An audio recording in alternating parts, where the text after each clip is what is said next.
우리 다 함께 마음을 모두어서 부활절 다섯째 주일 예배를 하나님께 드리겠습니다. 사랑이 많으신 하나님 아버지, 감사와 영광을 주님께 돌립니다. 오늘도 귀하고 복된 주님의 날을 맞게 하여 주시고 이 시간 믿음 안에서 우리 주님 앞에 영광의 예배를 드리게 하시니 감사를 드립니다. 삶 속에서의 부딪히는 많은 일들이 우리 앞에 놓여져 있으나 눈앞에 있는 것으로 근심 걱정이 많은 삶을 우리가 살아가고 있지만 주님께서 우리를 지켜주시고 우리와 함께 하시고 우리를 인도하심을 믿고 주님의 뜻 가운데 한 주간을 살아왔고 이 시간도 주님을 만나고 싶은 믿음을 갖고 주 앞에 왔사오니 주님 이 시간 함께 하여 주시고 말씀으로 채워주시며 우리의 힘과 능력으로 성령께서 동행하여 주시옵소서. 오늘도 온 마음을 다하여 주님 앞에 드리는 이 예배를 기쁘시게 받아주실 줄로 믿고 거룩하신 예수님의 이름으로 기도하옵나이다. 아멘. 사도신조로 신앙 고백합니다. 전능하사 천지를 만드신 하나님 아버지를 내가 믿사오며 그 위의 아들 우리 주 예수 그리스도를 믿사오니 이는 성령으로 잉태하사 등정녀 마리아에게 나시고 본디오 빌라도에게 고난을 받으사 십자가에 못 박혀 죽으시고 장사한 지 사흘 만에 죽은 자 가운데서 다시 살아나시며 하늘에 오르사 전능하신 하나님 우편에 앉아 계시다가 저리로서 산자와 죽은 자를 심판하러 오시리라.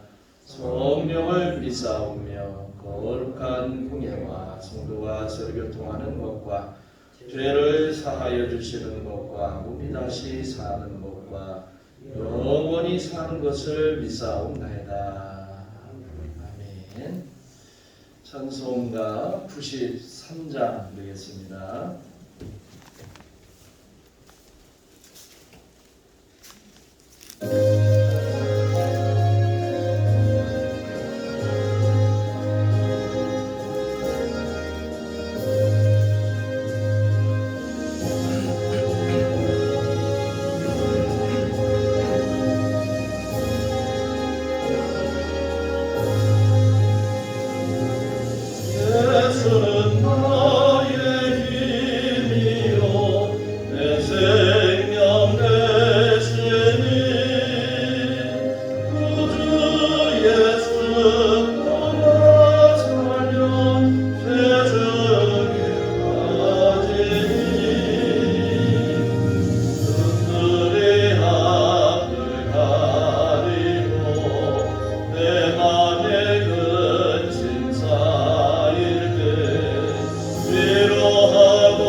26절에서 40절 말씀입니다.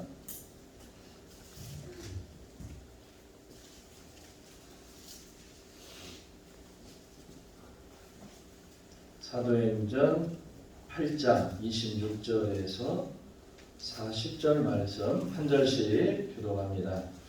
주의 사자가 빌립에게 말하여 이르되 일어나서 남쪽으로 향하여 예루살렘에서 가사로 내려가는 길까지 가라 하니 그 길은 광야라.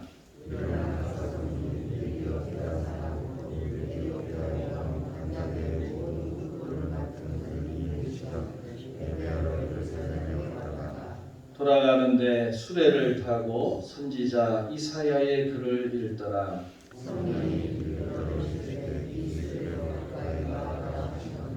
빌립이 달려가서 선지자 이사야의 글 읽는 것을 듣고 말하되 읽는 것을 깨닫느냐.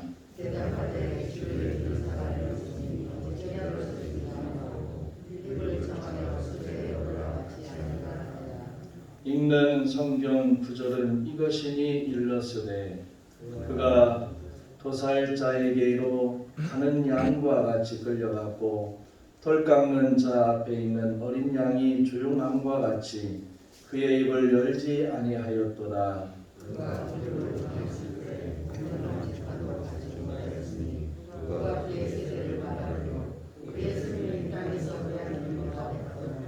그 내시가 빌립에게 말하되 청컨대 내가 묻노니 선지자가 이 말한 것이 누구를 가리킴이냐 자기를 가리킴이냐 타인을 가리킴이냐.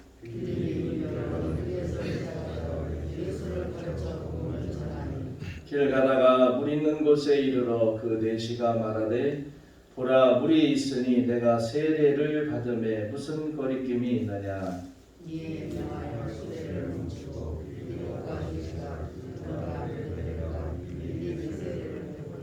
둘이 물에서 올라올새 주의 영이 빌립을 이끌어 간지라. 내시는 기쁘게 길을 가므로 그를 다시 보지 못하니라.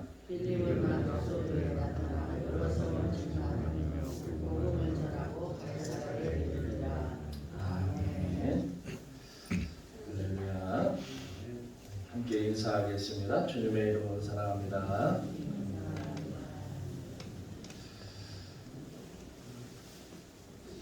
우리가 잘 아는 예수님의 제자들이 성령의 충만함을 받고 이제 복음을 전하는 그런 사람들로 변화가 됩니다. 성령의 충만함을 받긴 받았지만 나름대로 그들은 주님에 대한 배움과 그리고 성령의 지시하심에 따라서 그 말씀대로 움직였던 것을 볼 수가 있어요. 베드로가 성령 충만한 다음에 설교를 했더니 3,000명이 회개했다라고 하는 그런 말씀도 있고, 스데반 집사가 성령 충만해서 많은 이들 앞에서 복음을 전했더니 군중들이 돌을 던져서 스데반 집사를 순교시키는 그런 일도 있었습니다. 사실 스데반 집사가 복음을 전하다가 순교한 그 이후에 오늘 나와 있는 이 빌립이라고 하는 사람은 이 핍박을 피해서 이 사마리아 성에 내려갑니다. 그리고 그 사마리아에서 예수의 복음을 전하는 그런 일을 행하죠. 당시 사마리아는 사람들에게 관심이 없습니다. 왜냐하면 이방 땅이기도 하고, 그리고 유대인은 이 사마리아 내려가는 것을 아주 치욕으로 여겼기 때문에 아무래도 빌립이 사마리아에 가 있는 것이 어떤 의미에서는 복음을 전하는 데 있어서 상대적으로 핍박을 가하는 그런 사람들로부터 피할 수 있는 길이었고, 또 이방인들에게 복음을 전할 수 있는 좋은 기회가 되었다라고 하는 겁니다. 그래서 어떤 의미에서는 이 사마리아는 많은 사람들로부터 배제되어 있고 관심이 없는 그런 지역이기도 했죠. 그러니까 빌립은 어떤 의미에서는 이 복음을 전할 대상으로 여기지 않았던, 심지어 예수님의 제자들조차도 이 사마리아는 구원 바깥에 있다라고 하는 그런 편견, 그런 생각을 가지고 있었던 그때에 빌립은 사마리아 사람들에게 복음을 전했다라고 하는 겁니다. 이 빌립의 전도로 인해서 예루살렘에 있는 사도들은 사마리아도 하나님의 말씀을 받았다, 그러니까 예수를 영접했다라고 하는 이런 소식을 듣게 됩니다. 예수님께서 제자들에게 분부하신 말씀이 있죠. 그게 바로 예루살렘과 온 유대와 사마리아와 땅끝까지 이르러 내 증인이 되리라. 여기 보면 예루살렘과 온 유대와 그리고 사마리아와. 그런데 사람들은 예수님의 분부가 있었지만 사마리아에는 별 관심이 없었다라고 하는 거죠. 그런데 이 사마리아에 예수의 복음이 전해졌고 그리고 예수님을 믿는 사람이 생겼다라고 하는 이 소식은 예루살렘에 큰 어떤 기쁨을 전해주기도 한 겁니다. 사실 이 말씀이 빌립의 순종을 통해서 사실은 실현되었다라고 이렇게 볼 수가 있겠죠. 이후에 빌립은 주의 사자로부터 이 남쪽으로 가라라고 하는 그런 명령을 받습니다.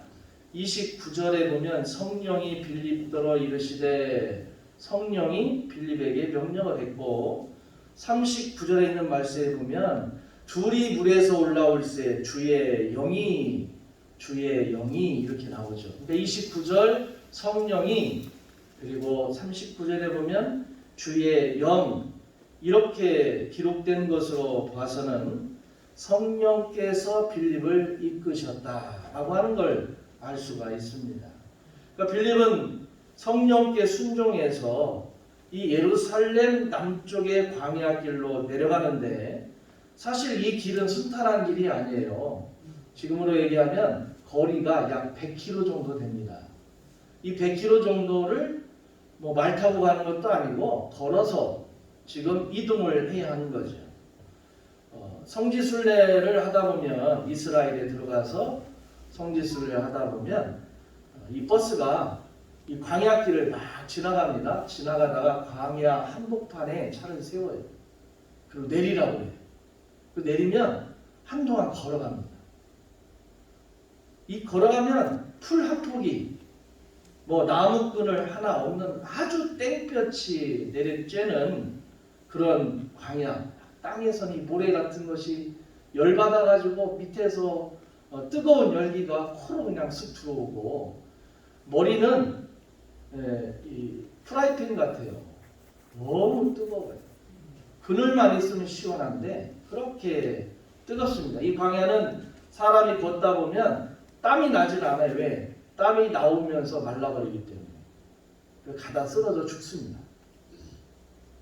그런 어떤 곳을 그야말로 사람이 살 수가 없고, 그리고 고난의 땅이라고 얘기할 수 있는 그곳이죠. 그러나 빌립은 성령께서 거기를 가라 하니까 그 길을 주저하지 않았다라고 하는 겁니다.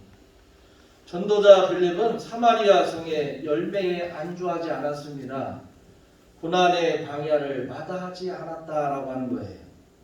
빌립은 성령을 따르는 삶이 무엇인지 우리에게 보여주고 있습니다. 성령을 따를 때 여러분 새로운 역사가 일어난다는 것을 믿어야 돼요. 그런 믿음이라는 것은 가능한 것은 누구나 다 할 수 있는 일들입니다. 성령이 인도하실 때 때로는 그 인도하심이 우리의 생각에 도저히 이건 불가능하다 하는 것들도 성령의 말씀이라면 순종할 때 우리로서는 할 수 없으되 주님으로서는 가능하다라고 하는 겁니다. 그래서 빌립이 성령의 인도함을 따랐을 때 놀라운 역사들이 일어나게 되는 거예요. 빌립은 광야길을 하던 중에 예루살렘에 예배하러 왔다가 돌아가는 그런 내시를 전도하죠. 이 사람이 오늘 말씀해 보니까 에디오피아의 내시였다. 국보를 책임지는 아주 막강한 권력자였다라고 하는 겁니다. 빌립의 순종으로 말미암아서 복음이 이 내시에게 전해지게 되었고, 그리고 이 내시는 결국 이 아프리카의 에티오피아의 예수의 복음을 전하게 되었고, 이래서 사실은 예루살렘에서 온 유대와 사마리아와 땅끝까지 이르러 내 증인이 되리라고 하는 그런 말씀이 실현되는 순간이다라고 하는 겁니다. 어떻게 에티오피아 고위 관리가 예루살렘에 정치적으로 어떤 협상을 위해서 온 것도 아니고 오늘 유대인들의 예배에 참여하려고 왔을까? 이건 개인적 신앙으로 에티오피아 사람이 예루살렘에 와서 지금 예배를 드린다는 겁니다. 자, 여기에는 나름대로 그 이유가 있겠죠. 기원전 300년경에 에티오피아는 찬란한 고대 악숨 왕국이었고 당시 예멘 지역까지 지배하던 강력한 그런 나라였습니다. 초대 국왕 메넬리스 1세가 이스라엘의 솔로몬 왕과 스바 여왕 사이에 난 아들이다라고 하는 전승이 있어요. 그러니까 이것이 유대교가 에티오피아에 전래된 유래로 여겨지는 겁니다. 그러니까 이 과거에 기원전 300년경에 이 솔로몬과 스바 여왕 사이에 난 아들이 에티오피아를 지배하는 왕이었다는 거예요. 여러분 솔로몬 보면 솔로몬 여인들이 많죠. 왜냐하면 정치적으로 서로 타협하면서 자기 나라의 공주들을 보내고 이러면서 스바 여왕도 역시 솔로몬의 지혜와 그런 걸 보기 위해서 왔는데 이 눈 맞아가지고 자식을 낳는데 그게 에티오피아의 국왕이 되었다라고 하는 그런 전승이 있다라고 하는 겁니다. 이때 유대교가 당시에 하나님을 믿는 유대교 히브리 민족의 신이었던 유일신 여호와 신이 이 에티오피아에 들어가게 되었다라는 거죠. 그러니까 내시인 에티오피아의 고위 관리는 이 유대교에 동화된 이방인으로 추측을 합니다. 그래서 이 사람은 하나님을 경외하는 사람이에요. 할례를 받지 않았기 때문에 완전한 개종자가 될 수는 없었지만 이 에티오피아 내시가 하나님을 섬기는 사람이었기 때문에 여러분 지금 유대인들은 절기가 되면 다 어디로 가요? 예루살렘에 가잖아요. 성지를 가는 거예요. 성지. 우리 기독교도 예루살렘을 왜 가고 싶으냐? 성지니까 가고 싶은 거예요. 성지니까. 성전이 하나님을 섬기는 성전이 거기에 있고 예수님께서 십자가에 달리신 곳이 거기에 있기 때문에 성지이기 때문에 우리가 그곳에 가고 싶은 거예요. 마찬가지로 이 에티오피아 내시가 예루살렘으로 올라가는 이유는 뭐냐면 성전에 가서 예배를 드리고 싶은 겁니다. 그래서 올라갔어요. 그런데 거리가 얼마나 되느냐? 에티오피아에서 예루살렘까지 4,000km예요. 지금이야 비행기 타고 가면 되지만 이 당시에는 비행기가 없잖아요. 그러니까 에티오피아에서 낙타를 타고 뭐 수레를 이끌고 그 예루살렘까지 4,000km를 왕복을 한다고 하면 8,000km 아닙니까? 얼마나 많은 시간을 내야 되겠어요. 자, 그러니까 이 정도 되면 이 에티오피아 내시가 유대교에 대한 신앙의 열정이 얼마나 강했는가라고 하는 것을 추측해 볼 수가 있습니다. 그런데 중요한 게 뭐냐면 이 내시가 예루살렘에 왔어요. 그래도 에티오피아 한 나라의 고위 관리직인데 이 사람이 신체적으로는 약점이 있었다는 거죠. 당시 유대교의 관점에서 보면 수치와 부정으로 여겨질 수밖에 없었다는 거예요. 그래서 내시가 소유한 정치 권력이나 경제력 그리고 유대교에 속한 열정적인 신앙에도 불구하고 이스라엘에서는 사회적으로나 종교적으로 그냥 가치 없는 한 사람으로 환영받지 못했다는 거예요. 여러분 이런 게 있잖아요. 미국에 바이든이 우리나라 딱 온다고 생각을 해봐요. 그러면 막 난리가 나요. 그냥 어떻게 영접할 건가. 그런데 뭐 소말리아나 이쪽에 있는 무슨 국무총리가 왔다 가면 합시다 그러면 그렇게 우리나라 대통령이 나가서 어서 오십시오 안 합니다. 저 밑에 있는 사람 가서 왔으니까 대접을 잘해. 이런 거예요. 약소국이라고 하는 것이 강대국에서는 별반 그렇게 대접을 받지 못하죠. 그런데 강대국은 약소국에 가면 전 나라를 정지시켜 놓을 정도로 그렇게 대접을 하는 거예요. 그러니까 내시가 에티오피아에서는 굉장한 정치 권력을 갖고 돈도 많고 또 심지어는 유대교를 신봉하는 그런 사람이었지만 왜 유대인들은 이들을 제대로 받지 않았느냐? 그 이유가 할례를 받지 않았다는 것이에요. 그리고 돈, 그 다음에 명예 그렇게 중요하지 않아요. 예루살렘이 오히려 더 힘있던 때이기 때문에 그렇습니다.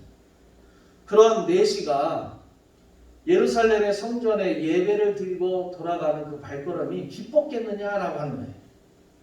여러분 주일날 교회 왔는데 아무도 나를 반기지 않고 왔냐? 뭐 아무도 관심 두지 않고 왔다가 그냥 돌아가면 예배는 드린 것 같은데 썩 그렇게 기분이 좋지 않잖아요. 마찬가지예요. 성전에 그 먼 거리를 와서 예물도 드리고 그 다음에 예배도 드렸는데 우리말로 하면 본당 안에도 못 들어가고 유아실도 못 들어가고 저 현관 앞에서 와서 그냥 예배 개인적으로 드리고 돌아가는 그 심정이 어떻겠습니까? 이런 가운데 성령이 빌립에게 말씀한 게 남쪽으로 향하여 가사로 내려가는 길까지 가라. 주님의 사자가 명령을 했고 그 결과로 이제 이 광야에서 빌립과 내시가 만나는 역사적인 순간이 오게 되는 겁니다. 주의 사자의 명령을 따르면 역사적인 일이 일어난다. 이건 성경의 공식이에요. 여기서 남쪽이라 하는 단어는 어떤 의미에서는 그 안에 이런 의미가 담겨 있어요. 정오, 낮 12시. 남쪽으로 가라라고 하는 이 말에는 정오라고 하는 그런 의미가 내포되어 있습니다. 여러분 해가 가장 높이 뜰 때가 정오잖아요. 그 꼭대기에 떠 있는 장렬하는 이 태양이 떠 있는 그 시간에 사람과 사람이 만났다라고 하는 건 이건 죽을 지경의 시간이에요. 너무 뜨거운 거죠. 그러니까 뜨거운 태양이 장렬하는 정오와 그 다음에 만난 장소가 광야지요. 이것은 시간과 공간 어느 측면에서도 희망을 찾아보기 힘든 상황을 의미하는 겁니다. 고위 관리인 내시를 빌립은 도시 한복판이 아니라 어디 가도 시원하게 차 한잔 마셔가면서 얘기할 수 있는 게 아니라 아주 뜨거운 열기가 가득한 광야 한복판에서 만났다는 겁니다. 왜 그랬을까? 왜 성령이 이렇게 빌립을 그 시간에 인도했을까? 왜 성령께서는 이 뜨거운 열기가 가득한 광야 한복판에서 전도자 빌립과 내시를 만나게 하셨느냐라고 하는 거예요. 예루살렘에 예배하기 위해 방문하고 귀국길에 오른 이 에티오피아 내시의 마음은 사실은 지금 허탈하죠. 갔다 오면 막 그래도 뭔가 충만한 그런 은혜가 있을 줄 알았는데 너무 허탈한 겁니다. 내시는 수레에서 그 허탈한 마음과 함께 이사야의 글을 읽고는 있는데 읽어도 이게 도대체 무슨 말인가를 전혀 이해하지 못해요. 여러분 책을 읽을 때 야 정말 좋다 이래야 되는데 읽어도 이게 무슨 말이야 이해하지 못하면 그처럼 답답한 일이 없죠. 햇볕은 뜨겁고 마음은 허탈하고 말씀은 읽어도 들어오지 않고 하는 이 상황이었다라고 하는 겁니다. 왜냐하면 그는 말씀에 대한 목마름이 있었다라고 이렇게 추측해 볼 수가 있겠죠. 그래서 당신이 읽고 있는 게 뭐냐? 이사야. 그게 무슨 말인지 알아듣냐? 도대체 알아듣지 못한다. 왜 모르냐? 이게 지금 빌립과 내시와의 대화인데, 그래서 이 내시가 뭐라고 하냐면, 지도해 주는 사람이 없으니 어찌 깨달을 수 있느냐.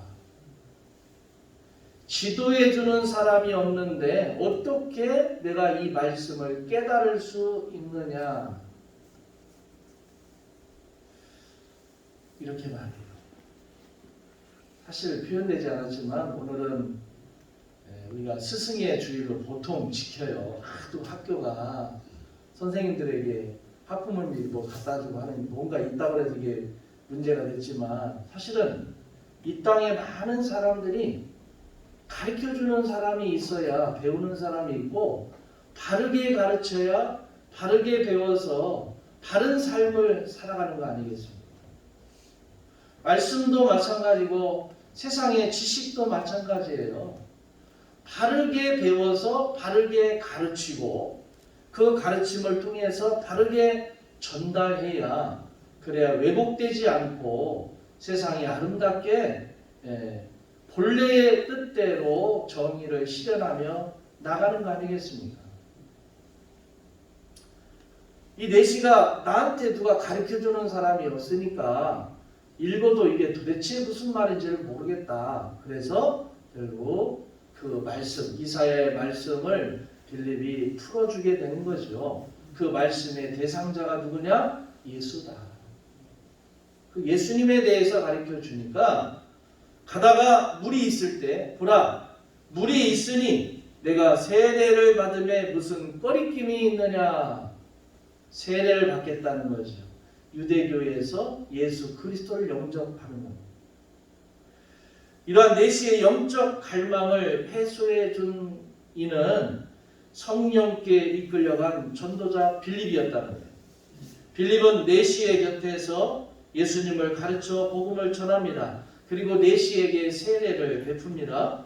유대교에 대한 열망으로 예루살렘에 예배하러 먼 길을 왔지만 희망을 상실하고 허탈한 마음으로 돌아가던 내시는 빌립을 만나서 예수님에 대한 이 복음을 듣게 되는 겁니다.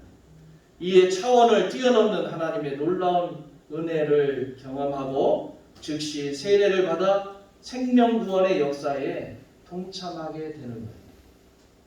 내시와 빌립의 만남은 하나님의 구원하심에 누구도 소외되거나 배제될 수 없다라고 하는 것을 보여주는 선교의 경계선을 허물어버리는 그런 사건이 되는 겁니다.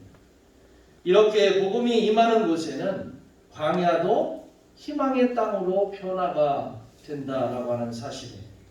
내시가 세례를 받은 이후에 주의 영은 빌립을 이끌어가죠. 그리고 내시는 기쁘게 상실되고 허탈된 광야에서의 그 마음 위로받으려고 말씀을 읽었으나 말씀도 이해하지 못하는 그때에 빌립과의 만남을 통해서 기쁜 마음이 그 안에 가득 차고 성령의 충만함으로 고국으로 돌아간다는 겁니다. 성경이 표현합니다. 이 두 사람은 다시 만나지 못하고 빌립은 여러 성을 다니며 복음을 전하는 것으로 나와 있어요.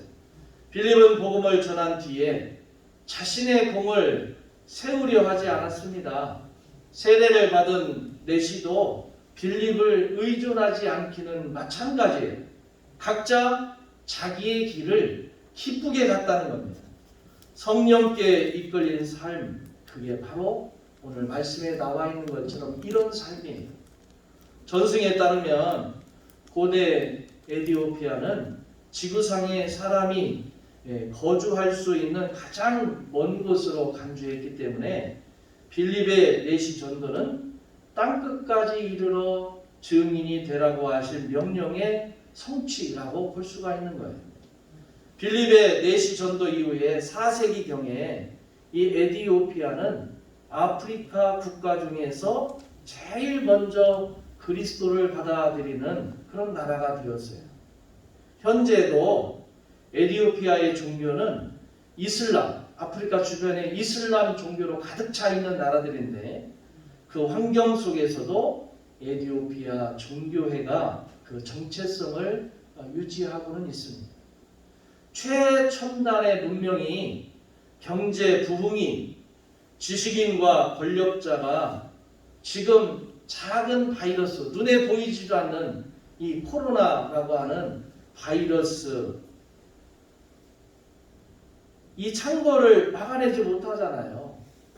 지금 숫자가 줄어들기는 합니다만 줄어드는 것인지 신고를 안 하는 것인지 모르겠어요. 저도 막 목이 이렇게 아프고 그래서 감기 약이니 뭐니 막 먹어요. 검사를 해봐요. 음성이야. 왔다 간 것 같기도 하고 아닌 것 같기도 하고. 근데 무슨 생각이 드냐면 와도 뭐 별거 아니겠거니 이런 생각을 하거든요.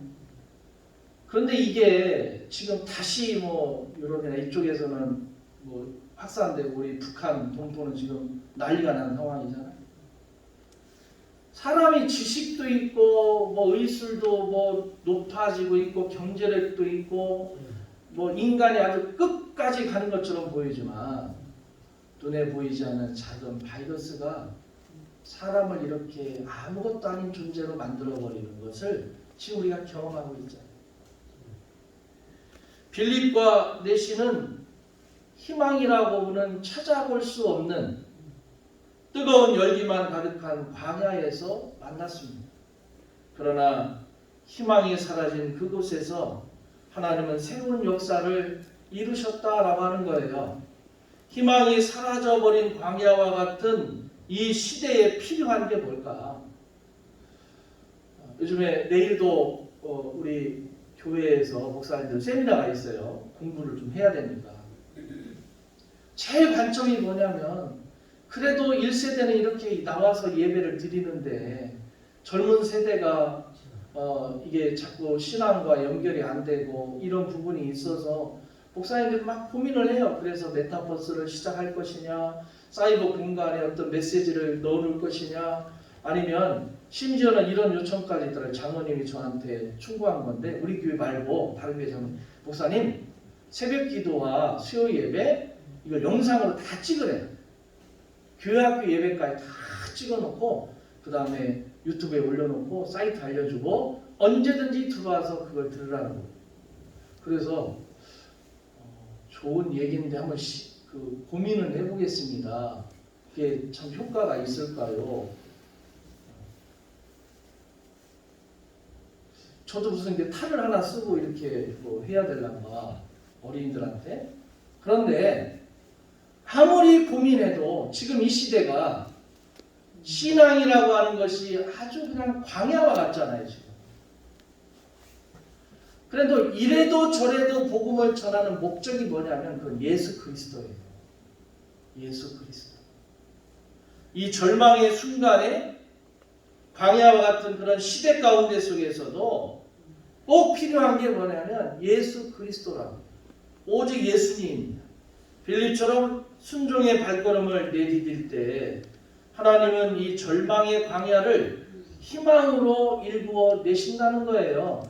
사람들이 지금 어떻게 하면 더 남들보다 잘 살까? 어떻게 하면 내가 더 높아질까? 지금 이 시대가 그런 관점을 갖고 가는 세대예요.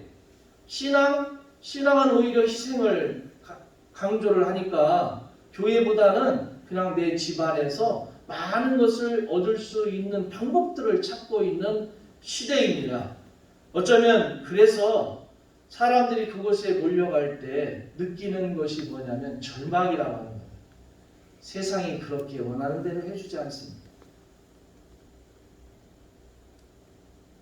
요즘에 루나인가 뭐 코인 때문에 뭐 난리가 났대요. 어떤 분이 18억을 넣었는데 400만 원 됐대요. 18억을 넣었는데 400만 뭐 99점 몇 프로가 뭐 떨어졌대요. 여기에 한국 젊은이들이 엄청나게 걸려 있어요. 모든 관심이 사람들이 어떻게 하면 잘 살까요? 나쁜 게 아닙니다.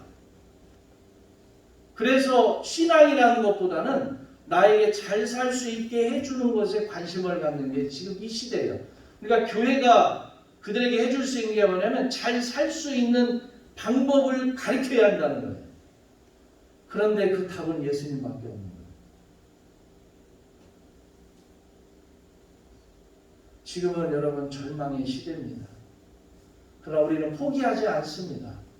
왜냐하면 그 절망의 광야에서 길을 가다 보면 빌립과 같은 사람을 우리가 만날 것이고 그 스승이 결국 한 나라를 예수 그리스도의 복음을 전하는 그런 능력으로 나타나게 하신다는 거죠. 그렇게 하시는 분이 주님이시고 그렇게 인도하시는 분이 성령님이십니다. 여러분, 이 시대에 우리가 찾아가야 할 광야가 있어요. 여러분 그냥 편안하게 사시면 안 됩니다. 지금 여러분들은 그래도 믿음이 있고 주님의 제자이기 때문에 여러분의 신앙을 누군가에게 가르쳐야 합니다. 가르치기 위해서 광야를 찾아야 돼요. 그곳에서 여러분은 복음을 전하고 그곳에서 예수 그리스도의 능력이 나타나는 역사의 현장을 만들어내는데 바로 주역이 바로 여러분이 되어야 될 줄로 믿습니다. 오늘 믿음 가지고 광야와 같은 지금 이 시대에 그래도 주님이 여러분과 함께하고 여러분이 그 말씀에 따라 발걸음을 내디디면 빌립이 내시를 만나서 아주 놀라운 역사가 일어난 것처럼 여러분도 역시 그 광야에서 많은 이들에게 희망을 주고 소망을 주고 능력을 주는 그런 은혜를 경험하게 되실 줄로 믿습니다. 그 믿음으로 승리하기를 주의 이름으로 축원합니다.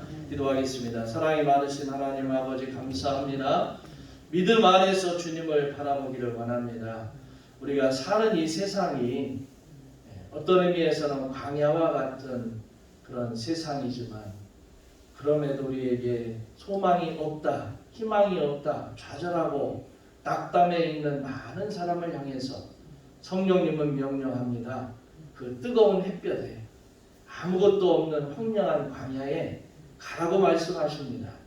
우리가 빌립처럼 순종해서 한 사람 한 사람을 예수 그리스도를 통해서 광야와 같은 마른 인생을 풍족한 쉴만한 물가가 있고 푸른 초장이 있는 곳으로 이끌어낼 수 있는 그런 믿음의 일꾼들이 다 되어질 수 있도록 저에게 은혜를 베풀어 주시옵소서. 예수님의 이름으로 기도하옵나이다. 아멘. 찬송가 320장 부르면서 준비한 예물을 하나님께 드립니다.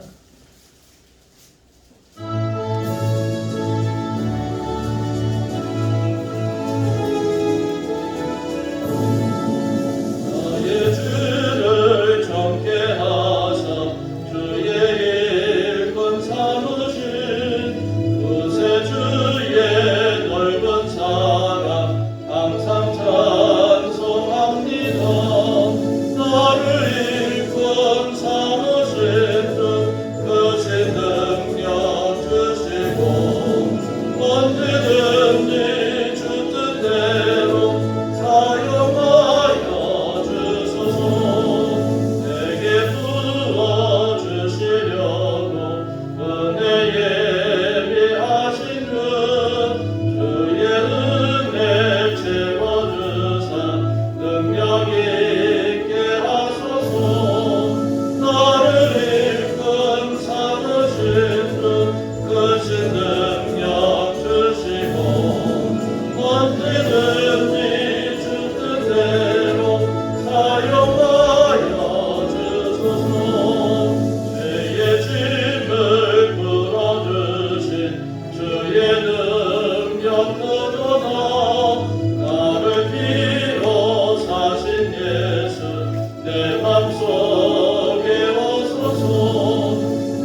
기도하겠습니다. 오늘은 부활절 5째 주일입니다.